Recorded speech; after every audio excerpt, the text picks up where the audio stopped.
우리 감리교회는 2007년도부터 매년 6월 넷째 주일을 순교자 기념주일로 정하여 지켜오고 있습니다. 순교자 기념주일은 복음을 위한 선한 싸움에서 순교하신 이 선배 신앙인들을 기억하고 기념하며 그 순교자의 희생 정신을 또 영성을 우리 안에서 계승하고 그것을 소중한 신앙 유산으로 삼아 그 전통과 또 역사를 이루어가자는 의미가 있습니다. 한마디로 얘기하면 믿음 생활의 승리를 하는 거죠. 물론 목숨은 바쳐졌습니다마는 하나님 나라에서와 지금 이 역사 속에서도 그들의 이름은 하늘의 별처럼 빛납니다.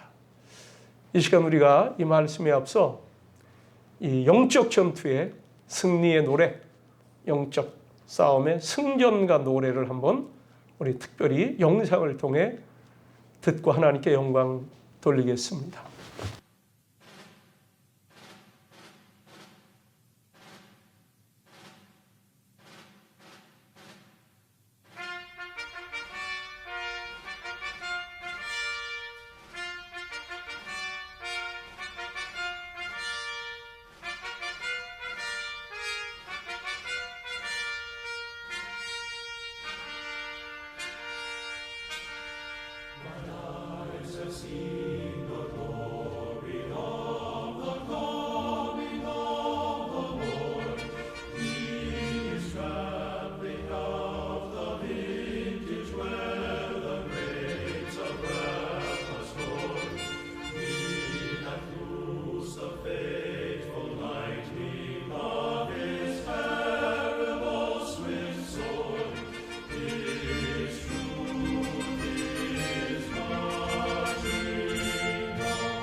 영상이지만 아멘 좀 하세요. 예, 아멘. 초대교회 신학자인 터툴리안이 순교자의 피는 교회의 씨앗이다 라는 말을 했습니다. 순교자의 피는 교회의 씨앗이다. 그 피는 먼저 골고다 십자가에서 흘리신 구주 예수 그리스도의 보혈의 피요, 그 이후 주님을 따르는 성도들이 믿음을 지키기 위해 흘린 피입니다. 우리 성산교회 건물 십자가탑 맨 꼭대기에 붉은색 조명의 십자가가 세워져 있죠. 작년까지만 해도 붉은색이 아니라 흰색이었습니다. 까치가 날아와서 가끔 그 십자가 거기에 앉아서 쪼기를 반복하더니 조명이 꺼지고 결국 고장이 났습니다. 새로 고치면서 붉은색으로 바꿨습니다. 예배당 꼭대기의 십자가는 흰색보다는 붉은색이 어울립니다. 예배당 꼭대기마다 십자가가 걸려 있는 것은 예수 그리스도의 대속의 십자가 보혈 성김과 함께 교회의 역사는 순교의 피로 이룩된 깊은 뜻을 상징합니다. 순교는 자기의 신앙을 진리로서 신봉하여 생명을 바치는 행위를 뜻하죠. 내가 믿는 이 그리스도의 진리, 이것을 나는 목숨을 걸고 지킨다. 특별히 교회는 박해를 받을 때 예수님을 하나님의 아들로, 그리고 나의 구주로 믿고 시인하며 목숨 바쳐 증언하는 이들을 순교자라고 했습니다. 순교 정신이 없는 교회는 교회다운 교회라 할 수 없다는 뜻입니다. 예수님을 필두로 12사도들, 베드로는 예수님이 십자가에 달려 죽으셨는데 나도 그 십자가에 달려 죽는다. 이게 황송하다는 거죠. 그래서 나는 거꾸로 매달릴 수밖에 없다. 거꾸로 십자가에 매달려서 순교를 했고, 그 형제 안드레는 X자 십자가에 매달려 순교를 했다고 합니다. 이렇게 12사도들이 다 순교를 당했고, 오늘 여기 본문에 나와 있는 스데반 집사, 최초의 우리 기독교의 순교자입니다. 그는 돌에 맞아서 순교를 당했죠. 이 일에 앞장서서 박해하던 사울이라고 하는 청년, 나중에 그가 사도가 됩니다. 사도 바울. 그 바울도 나중엔 참수를 당해서 순교를 당합니다. 그 이후에 모든 속사도들, 교부들 해서 그 2000년 기독교 역사는 순교의 역사였습니다. 순교의 피는 교회의 자양분이며 씨앗이라, 어느 분이 그렇게 또 표현해요. 어느 분은 기독교 신앙은 피를 먹고 자란다. 순교의 피를 먹고 자란다. 지금 굉장히 강하게 표현하느냐고 이 순교의 피에 대한 가치를 강조합니다. 그런 말처럼 우리나라에도 복음이 들어올 때 유명한 분이 한 분 있죠. 영국의 토마스 선교사라고. 제너럴 셔먼호를 타고 저 평양 대동강을 통해서 들어오는 그 배 타고 복음을 전하러 들어왔다가 거기서 붙잡혀서 강변에서 참수당에 순교를 당하는 토마스 목사님. 여기 용인 양재 가면 그 토마스 목사님 순교자 기념관인데 거기 보면 또 자세히 기록되어 있지요. 이렇게 해서 한국 개신교 1세기 역사에 아주 고귀한 밑거름이 돼서 이 교회를 지켰고, 또 대한민국 교회는 그 강력한 영향력으로 폭발적인 부흥을 가져오게 했습니다. 교회만 부흥한 것이 아니라 이 한국 사회에 변혁이라고 할 만한 새로운 일들이 열려졌습니다. 기독교의 영향력이 대단하다는 말씀이에요. 그런 점에서 이 순교는 첫째, 진리의 수호 행위입니다. 순교는 진리의 수호 행위다. 순교자들은 예수 그리스도의 복음 진리를 전하지 못하도록 금지령이 내려진 박해 상황에서 생사를 넘나드는 고문을 당하고 돌에 맞고 화형으로, 차명으로, 또 생매장 등으로 죽기까지 복음 진리를 수호했습니다. 오늘 여기 본문에 읽었던 스데반 집사, 성령 충만한 집사예요. 믿음이 뛰어났지요. 그와 같은 계열의 분들이 고귀한 순교의 희생을 당함으로 우리에게 그 진리 수호의 순결한 신앙을 물려준 겁니다. 오늘날 쉽지 않았던 이 한국 사회 현실 속에서 한때 1200만 명까지 성도가 됐다. 그때 4800명 대한민국 인구 중에 1200만이면 말 그대로 4분의 1이에요. 그 정도까지 한국교회가 참으로 알찬 신앙이었는데 요즘엔 생명 바쳐 이 진리를 수호할 각오가 되어 있는 성도가 얼마나 있는지 미지수입니다. 여러분, 순교는 진리 수호예요. 두 번째, 순교는 복음의 증언입니다. 우리 한국교회는 선교 1세기 짧은 기간에 세계 선교 역사상 유례를 찾아볼 수 없는 놀라운 교회 성장이 있었습니다. 그 원동력이 뭘까? 많은 분들이 평가를 할 때 한국교회와 땅에 도도히 흐르고 있는 수많은 순교자들의 피가 밑거름이 됐다고들 얘기를 합니다. 이 순교란 말의 어원은 원래 이 법정 용어인데요, 목숨을 걸고 증언한다라는 뜻이 있는 거예요. 순교자란 증인이라는 말입니다.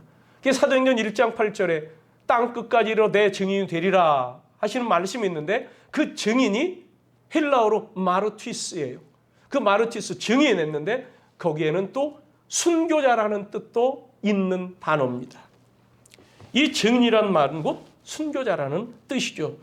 너희들이 내 복음을 전할 때 순교자가 되리라는 말씀까지 주님은 담아주셨던 겁니다. 이 2000년의 기독교 역사와 더불어 한국교회의 순교의 역사는 바로 이렇게 우리나라에도 초기에 들어왔던 복음을 받아들였던 성도들의 이 목숨을 바쳐 진리를 지켰던, 그러면서 예수 그리스도를 증언한 증인들의 역사였습니다. 그리스도 안에서 그리스도를 위하여 살다가 그리스도로 인하여 죽은 사람, 이분들이 바로 순교자입니다. 사랑하는 성도 여러분, 우리도 순교할 수 있겠습니까? 현재 우리나라는 이 순교에 해당 사항은 없습니다. 그렇지만 지금도 세계 여러 나라에서는 목숨을 걸고 예수 신앙을 지키며 죽어가는 순교자들이 많습니다. 인터넷 사이트 가운데 순교자의 소리라는 사이트가 있어요. 한번 들어가 보세요. 세계 곳곳에서 그 소박한 분들이 믿음을 지키기 위해서 어떠한 일을 지금 겪고 당하며 순교를 당하고 있는지 많이 나옵니다. 우리는 순교자라는 말을 들으면 주눅부터 들어버리는 경향이 있어요. 아니, 내가 어떻게 순교를 해? 순교자, 나하고 거리 멀지? 라고 생각을 합니다마는 순교자들 모두가 처음부터 믿음이 출중하고 대단했던 분들이 아니에요. 우리나라 이 감리교인 가운데 순교자 최인규 권사라는 분이 있습니다. 잠깐 그분 말씀을 드립니다. 순교자 최인규 권사. 이분은 저 강원도 동해시, 지금 동해시죠. 거기 천곡감리교회 출신입니다. 18살에 결혼해서 그냥 고향에서 농사 짓는 평범한 농부예요. 그가 40세 될 때에 그가 이제 살았던 북평감리교회에, 북평에 있는 그 목사님 전도를 받아서 교회에 등록을 합니다. 김기정 목사님인데 다니다가 도중에 낙심을 했습니다. 결혼을 했는데 그 부인이 일찍 세상을 좀 떠났어요. 그러자 마음을 다스리지 못하고 술로 세월을 보냅니다. 결혼한 지 7년 만에 낳은 딸, 혼기가 되는데도 이 아버지는 바깥으로 떠도는 거예요. 돌아보질 않아요. 신경을 안 써요. 그러니까 집안 어른들이 힘을 모아서 이 딸을 출가를 시켰어요. 시집을 보냈죠. 이제 이 최인규가 어느 날 집에 와보니까 딸도 없습니다. 시집 갔으니까. 그러다 보니까 그 생활이 더욱 말이 아닙니다. 장날이면 주막을 자기 집처럼 드나들며 오가는 사람들과 술을 마시며 시장을 휘젓고 다닙니다. 사람들이 측은히 생각도 하지만 비난도 많이 하지 않았겠어요. 저 사람이 저게 제정신인가? 손가락질하며. 그러던 최인규가 45살에 다시 북평교회에 출석을 합니다. 이름의 세례를 받고 성수주의를 하면서 점차 이가 변화가 일어나는데 사람들의 존경받는 인물로 변화되기 시작합니다. 그때 이 북평교회를 담임하던 김기정 목사님이 늘 성경을 가르쳐줬어요. 성경 공부를 시킨 거죠. 신앙생활에 참다운 인생을 찾아주고자 많은 노력을 하셨습니다. 신앙서적을 읽고 또 그런 책을 소개도 해주면서 읽히고, 이 최인규는 목사님의 이 지도와 신앙지도와 성경 말씀 또 성경책을 통해서 신앙서적을 통해서 지나온 날들을 진심으로 회개하고 그동안 잘못된 생활에서 건져주신 하나님께 감사하는 기도를 드리며 생활합니다. 이제 그는 예수 믿기 전에 그렇게 좋아하던 술과 담배를 끊고 담배 때도 꺾어버리고 집안 대대로 섬겨오던, 물려받아 섬겨오던 신주단지들, 또 제사 때 쓰던 기물들을 우상으로 여겨서 다 불살라 버렸습니다. 예수 믿고 성령 안에서 새로운 삶이 시작된 것입니다. 할렐루야. 이렇게 하여 다시 예수 믿은 지 8년 만에 1932년 권사가 돼요. 권사직을 받습니다. 그때 부평교회에서 한 20리 떨어진 천곡리라고 하는 것, 아까 천곡교회 얘기했는데 거기에서 교회를 다니는 사람들이 있었어요. 그래서 여기 여자 속장님 한 분이 있었는데 어떻게 신앙생활하냐면 주일 되면 여기 20리를 걸어와서 예배드리고 이제 집으로 가서는 저녁 예배는 거기서들 따로 모이는 거예요. 몇 사람들이. 수요 기도회 모이죠. 그런데 이때 마침 이 기록에는, 책에는 이창석의 아내라고 그랬어요. 이분이 병에 걸렸다가 병 고침을 받고 너무 감사해서 자기네 있던 땅을 좀 이렇게 교회 부지로 내놨습니다. 자, 이런 중에 거기에 천국교회가 이제 하나 세워지게 되는 거죠. 사람들이 여기서 모이는데 전도가 되고 부흥이 되는 거예요. 그러니까 여기 속장님, 여자 속장님이 이걸 감당하다가 이게 너무 벅찬 겁니다. 또 교회도 건축해야 될 때도 있고 예배당도 좀 지어야 되는데 그때 이런 사정을 최인구 권사한테 얘기를 했어요. 최인구 권사가 딱 듣더니 내가 그럼 같이 협력하겠습니다. 그때부터 이분이 이제 예배드리고 와서는 이곳에 와서 말씀 인도를 하고 하는 거예요. 그러다가 이 북평리에 있었던 조상 대대로 물려왔던 전답을 다 팔아가지고는 이 천곡리로 이사를 와서 아예 여기서 교회 봉사를 하며 교인들과 함께 평신도로서 사역자 역할을 하는 거죠. 이게 여러분 제가 어렸을 때까지도 시골에는 이런 경우가 많았어요. 권사님으로. 또 그 당시엔 장로제도가 없었을 텐데 뭐 또 나중에 장로제도가 생기고 나서도 평신도인데 이분들이 교회를 맡아서 목회 사역을 하는 경우들이 있었죠. 자, 이런 상황 속에서 교회 예배당 건축을 해서 이들이 밤에는 새끼를 꼬고 낮에는 목재를 운반하고 해서 그 이듬해 성전을 건축하고 봉헌 예배를 드립니다. 이분이 자기의 재산 정리 다 해가지고 이제 그렇게 되니까 이쪽으로 이사를 왔고 나중에는 1935년도에는 자기의 모든 재산을 다 정리해서 천국교회에 헌납을 했습니다. 목회자가 없는 천국교회에서 평신도 목회자로 사역하던 중에 이분이 신앙의 절개를 지키다가 옥에 갇힙니다. 이때가 일제시대 아니에요? 그러니까 일제가 교회를 잡기 위해서 신사참배를 강요합니다. 저 궁성요배를 강요합니다. 거기에 대해서 모든 행사했을 때 절을 하고 시작하라는 거예요. 그런데 이 최인규 권사는 아니다. 그건 우상 숭배다. 그거는 일본 사람들의 민족 종교다. 우리가 예배 전에 아니 예배 아니고라도 거기에 대해서 우리가 신사에 대해서 신들이 있다고 하는 것인데 거기에 대해서 우리가 절을 하고 가는 것은 우상 숭배다. 아주 강하게 반대를 했죠. 그러다 보니까 일제 경찰에 잡혀갔습니다. 일체의 어떤 강요에도 불응을 하니까 1940년 5월 달 삼척경찰서에 불경죄로 체포됐어요. 취조하던 형사가 당신이 믿는 하나님을 믿지 말라는 거 아니다. 그냥 국민된 의무로서 그냥 국가 행사 때 국가적인 의식을 존중해달라는 것뿐이니 그거 어떠냐? 이렇게 회의를 할 때도 아니라고 응하지 않았죠. 그러니까 고문이 가해집니다. 나로서는 당신들의 명령에 순종할 수 없다. 하나님 외에 다른 것을 섬기는 것은 우상 숭배다. 하나님 외에 다른 신 앞에 굴복하는 것, 신사에 절하는 것 바로 그것이다. 그러니 그건 단순한 국가 행사일 수 없다고 거절을 한 거죠. 그러자 경찰이 굴복시키기 위해서, 지금 창피를 주기 위해서 어떻게 했느냐? 인분통, 똥찌개죠. 그걸 어깨에 걸머쥐고 온 동네를 돌아다니면서 나는 신사참배를 거부한 예수 믿는 최인규입니다. 이렇게 말하면서 동네를 조리돌림시킨 거예요. 하지만 이 최인규 권사는 오히려 주님의 십자가 고난에 동참한다는 감격스러운 심정으로 모든 사람들 앞에서 부끄러움 없이 내가 신사참배를 거부한 예수 믿는 최인규 올시다.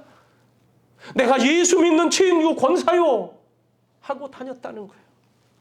이렇게 고문과 회유를 했지만 굴복하지 않자 천황을 모독했다는 이유로 기소됩니다. 그래서 저 함흥재판소에서 징역 2년을 선고받고 대전 형무소에서 수감 생활하던 중 모진 고문과 옥고로 인해서 그 후유증으로 1942년 12월 16일 하나님의 부름을 받았습니다.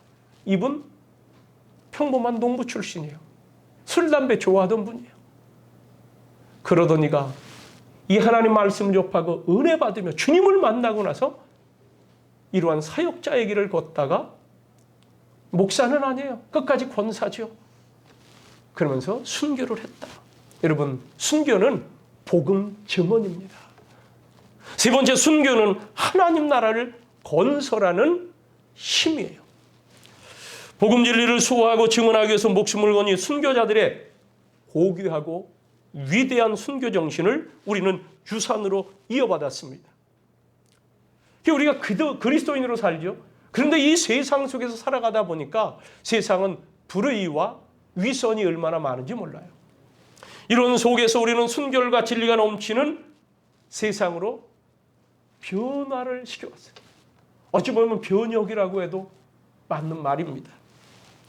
세상을 바꿔놓는 그리스도의 정신, 이 순교 정신, 이것을 이어받은 사람들이 오늘 저와 여러분인 줄로 믿습니다. 우리는 이것을 유산으로 받았는데 이제 우리는 이것을 이어가야 될 책임도 있는 거예요. 복음을 들었던 여기 스테반이 그 복음을 받고 나니까 뜨거워서 어쩔 수가 없어요. 기도 가운데 이들에게 복음을 증거하는데 그 당시에 유대교인들이 예수를 안 믿어. 지금도 안 믿지만 거절하는 거예요. 예수 얘기하지 말라는 거예요. 예수 믿지 말라는 거예요. 동족들로부터 따돌림을 당하고 돌에 맞아 순교하는 이 스데반 집사. 어떻게 그가 이렇게 이 일을 할 수 있었을까? 여러분, 그 비결은 딱 하나, 기도입니다. 오늘 우리가 순교를 하지 못한다? 그래요. 순교 쉽지 않을죠. 어떤 분은 그래요. 예수 믿는다고 누가 나를 해쳐? 한 번에 총으로 땅 싸서 죽인다면 나 그 정도 순교할 수 있겠다. 단칼에 목을 친다고 하면 할 수는 있겠다. 여러분, 단칼에 목이 안 잘립니다. 이게 질긴 거예요. 3번, 4번 망나니들이, 그 심센 망나니들이 큰 칼을 가지고 이걸 휘둘러도요 한 번에 베어지는 게 아니에요. 그 정도만 해도 순교하겠다. 글쎄요. 죽음을 앞에 딱 두면 사람들이 다 두려워하는데. 자, 스데반, 우리에게는 이러한 일이 없습니다. 누가 돌로 치는 일도 없습니다. 그런데 순교자들의 당한 그 일은 달리 풀어서 보면, 다른 방면에서 보면 마귀가 자기가 쥐고 있는 이 세상, 자기가 덮고 있는 세상을 뺏기지 않으려고, 자기 영역을 뺏기지 않으려고 이런 이들을 치는 작업이 결국 우리에게는 순교로 나타나는 거예요. 에베소서 2장에 보면 이 사탄은 공중권세를 잡은 자라고 그랬습니다. 공중권세라는 게 뭐냐? 쉽게 말씀드리면 이 땅에 거하는 하나님의 백성들, 모든 사람들과 하늘에 거하신다는 우리 하나님, 그 사이가 공중이에요. 하나님과 인간의 사이에 끼어들어서 예수 믿지 못하게 하고 하나님의 복을 받지 못하게 하고 신앙생활하지 못하게 하는, 이것이 마귀가 하는 일이에요. 그걸 권세를 가지고 한다는 거예요.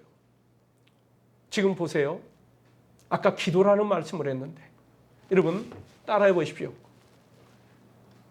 오늘날의 기도는 순교와 같다.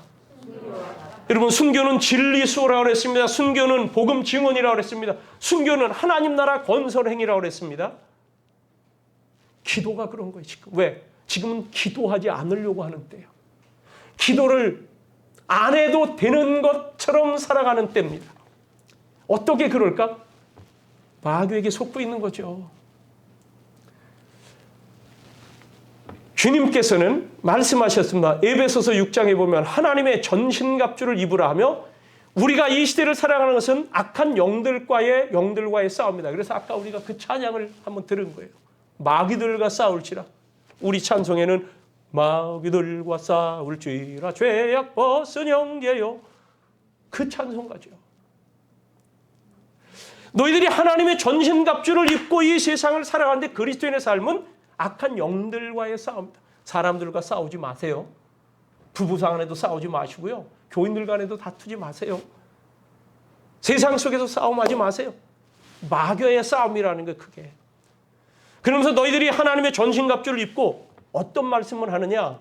이 6장 18절에 찾아보겠습니다. 6장 18절, 에베소 6장 18절 다 같이 시작. 모든 기도와 간구를 하되 항상 성령 안에서 기도하고 이를 위하여 깨어 구하기를 항상 힘쓰며 여러 성도를 위하여 구하라. 아멘. 여기 보세요. 그렇게 영적으로 무장을 하고 모든 기도와 간구를 하라는 거예요. 여러분, 기도와 간구, 모든 기도와 간구를 하는데 항상 성령 안에서 기도하라는 겁니다. 기도하십시오. 기도하실 때 항상 성령 안에서 기도하십시오. 이를 위하여 깨어 구하기를 항상 힘쓰라. 영적 전투를 위해서 항상 깨어 기도하기를 힘쓰라는 거예요. 그리고 또 하나의 얘기를 하는데 여러 성도를 위하여 구하라 했습니다. 자, 이제 보십시오. 스데반이 어떻게 이렇게 거기서 돌에 맞는 상황에서 순교를 했을까? 스데반은 기도하는 사람. 평소 기도하는 사람. 성령 충만한 가운데 있는 사람들이 보더니 저분은 성령 충만해. 그분을 추천해서 집사가 된 거죠. 그런데 오늘도 보세요. 그가 55절에 보니까 스데반이 성령 충만하여 하늘을 우러러 주목하여 하나님의 영광과 및 예수께서 하나님 우편에 서신 것을 보고. 여러분, 성령 충만한 이들 영안이 열려 하나님 나라 보좌를 볼 수 있음을 믿습니다. 다른 사람들이 그 55절에 54절에 이 말을 듣고 마음에 찔려 그를 향하여 이 스데반을 향해 이를 갈고 있는 그 상황에서 그게 안 보여. 나를 해치려는 군중들의 환한 얼굴, 일그러진 얼굴, 이를 가는 그것이 안 보이고요. 오히려 온화한 하나님 나라의 광경이 보이는 거예요. 그런데 그게 마지막 모습이었겠냐? 끌려나가서 그가 돌에 맞는데, 자, 58절 성 밖으로 내치고 돌로 칠세 증인들이 옷을 벗어 사울이라는 청년의 발 앞에 두니라. 59절 그들이 돌로 스데반을 치니 스데반이 부르짖어 이르되. 여러분, 돌에 맞을 때 우리가 어떻게 돼요? 본능적으로 팔이 가서 맞게 돼 있는 거예요. 돌이 날아오는 것을 보면 눈을 감는 거예요. 그건 본능이에요. 그런데 오히려 그는 주 예수여 내 영혼을 받으소서 돌 막을 행동을 하는 거야. 돌이 날아오든 사람들이 어떤 조롱을 하든 이때 눈을 감았는지 떴는지는 모르겠어요. 그런데 분명한 이에 영적인 눈이 열린 거죠.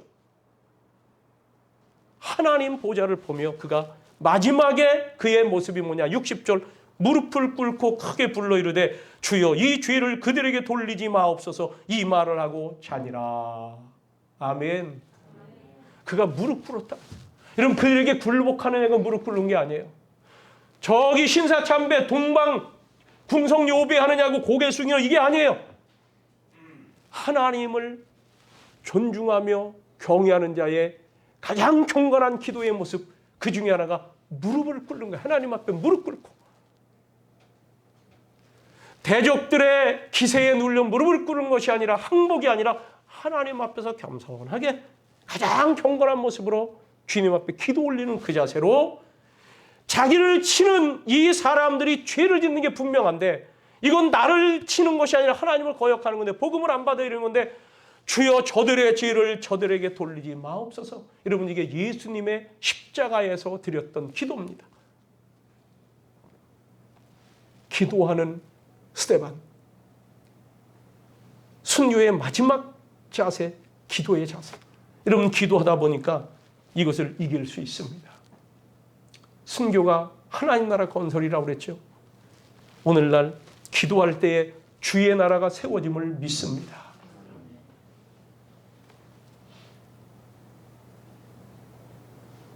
다니엘서 10장에 보면 이스라엘 백성들이 이렇게 하나님을 섬기지 않다가 나라가 망해 다니엘의 포로로 끌려가 70년의 포로 생활을 하게 돼 있어요. 그때 거기 선지자 중에 하나 다니엘이 있는데, 다니엘은 기도하는 사람이에요. 날마다 성전이 있었던 예루살렘을 향하여 그쪽으로 난 창문을 열어놓고 하루에 3번 기도했습니다. 여러분, 기도가 순교입니다.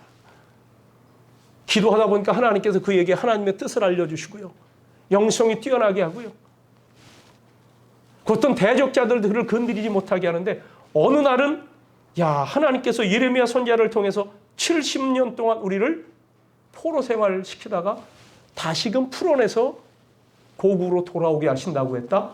가만히 보니까 70년 세월이 이제 거의 가까워오는 거예요. 그걸 놓고 하나님 뜻하신 바를, 이 말씀하신 대로 우리에게 이루어 주십시오. 하나님 뜻을 이루어 가십시오.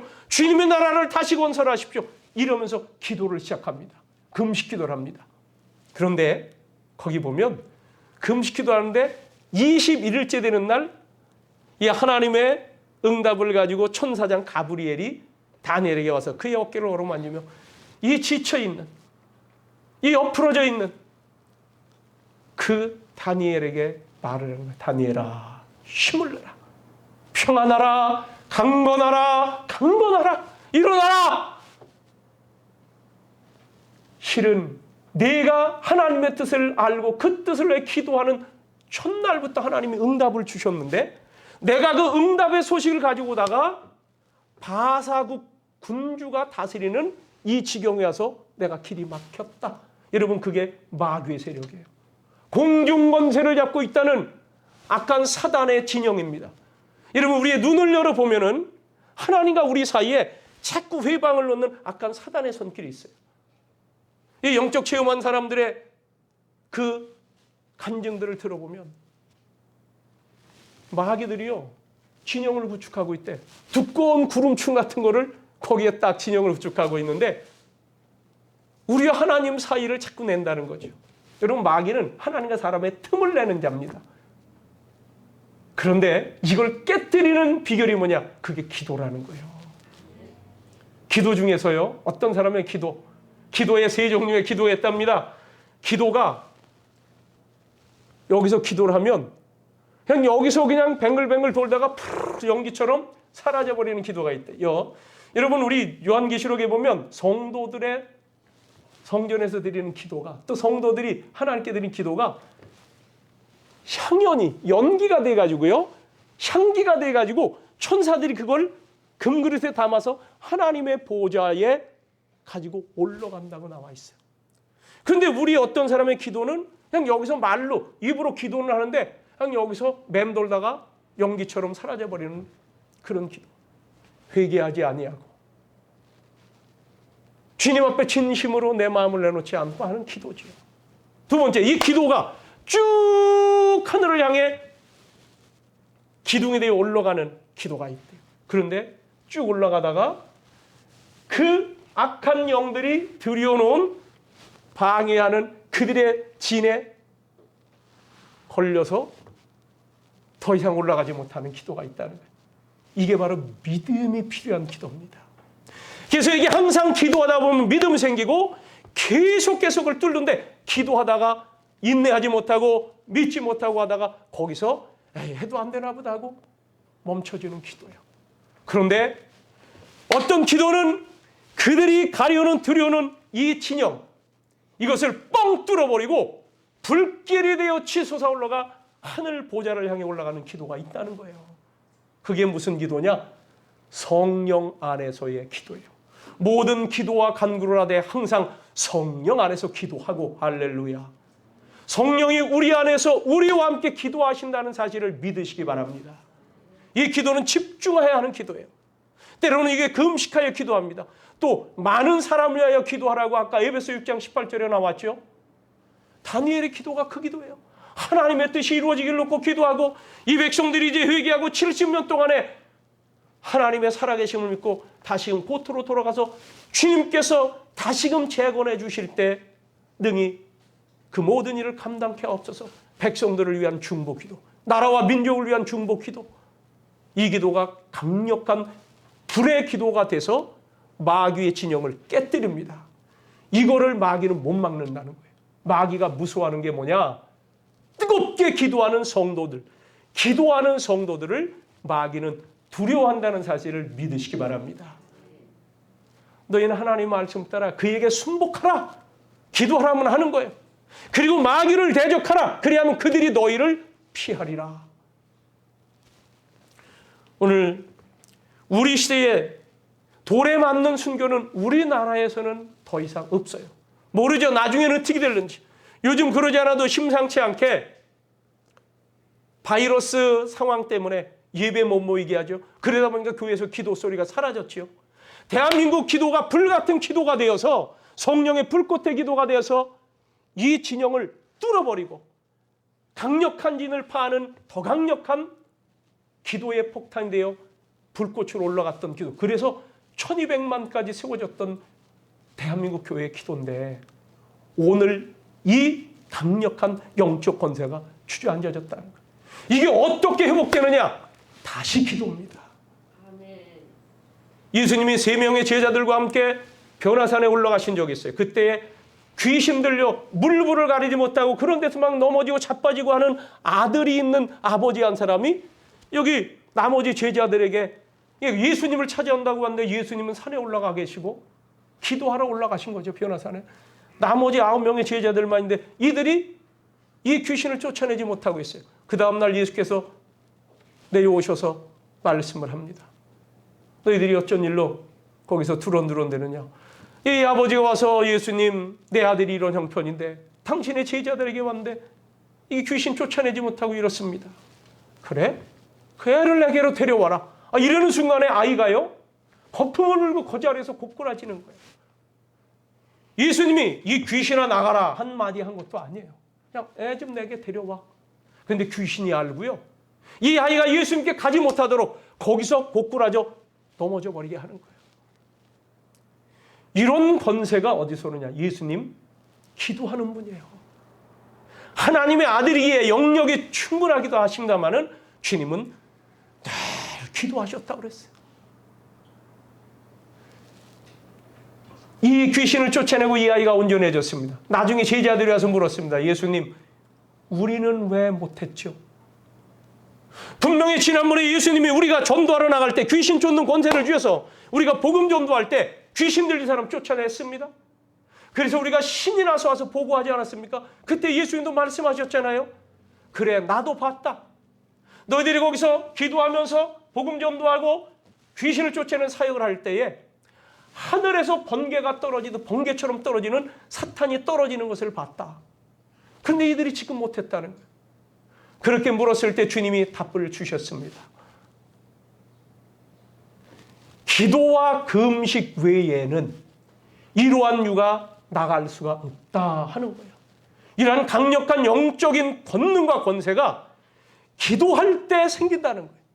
금식할 때 생긴다는 거예요. 여러분, 오늘 우리 시대에 기도 안 해도 살아갈 수 있어요. 그런데 우리 시대 가만히 보니까 교세가 약화되고요. 우리나라에는 없지만 다른 나라의 순교자들이 계속 발생합니다. 다른 이들을 위하여 기도하라고 했어요. 우리나라는 교회가 든든히 섰지만 이제는 평안하다 평안하다 하는데 오히려 이때에 너희에게 임박한 심판의 날이 올지 모른다는 주의 말씀도 있습니다. 여러분, 순교는 박해를 이긴 승리의 역사입니다. 사단이 예수 믿지 못하도록 하는 것을 이겨낸 결과입니다. 오늘날 마귀가 성도들의 신앙생활을 방해하고 하나님과의 긴밀한 관계를 끊어놓으려고 하는 것, 이것이 사실은 박해요, 회방인데 이것을 이길 수 있는 것. 순교자의 신앙 유산을 가지고 우리도 죽으러 가자. 지금은 죽으러 가는 시대가 아니라 죽기까지 충성하며 기도해야 될 시대인 줄로 믿습니다. 왜? 기도를 못하게 하는 시대이기 때문에. 기도와 금식에는 이러한 이유가 나갈 수 없다. 자, 여러분, 마지막 한 말씀 드리고 마칩니다. 하나님 지금도 마지막 때 이런 영적인 용사들을 찾으시는 거예요. 미국의 조찬 기도에 참석했던 아는 목사님께 들은 얘기입니다. 미국은 이 기독교 신앙, 즉 청교도 신앙이 바탕이 돼서 세워진 그런 나라죠. 그래서 매년 국가 조찬 기도회를 하는데 그 기도회 가운데 가장 감명 깊은 광경의 순서, 마지막 순서였다는 거예요. 그 국가 조찬 기도회 하이라이트. 미국의 양당, 공화당과 민주당이 있죠. 그 양당의 상원 의원들 중에서 가장 신앙생활을 잘한다고 하는 사람, 믿음이 뛰어나다고 하는 그런 사람들 당에서 한 명씩 올라와. 믿음의 대표들이지요. 상원 의원이 딱 올라와서 그 나라 대통령 어깨에 양쪽에서 손을 얹고 중보기도를 하는 거예요. 목사님을 함께 중보기도를 하는 거예요. 양당 상원 의원들이. 이 대통령이 어느 당 출신이고 상관없습니다.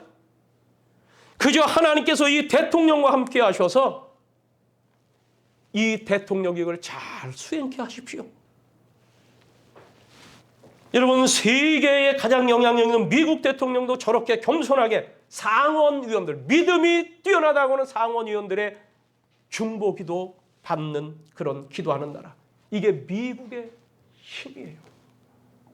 우리나라 그런 나라가 되기를 기도하시기 바랍니다.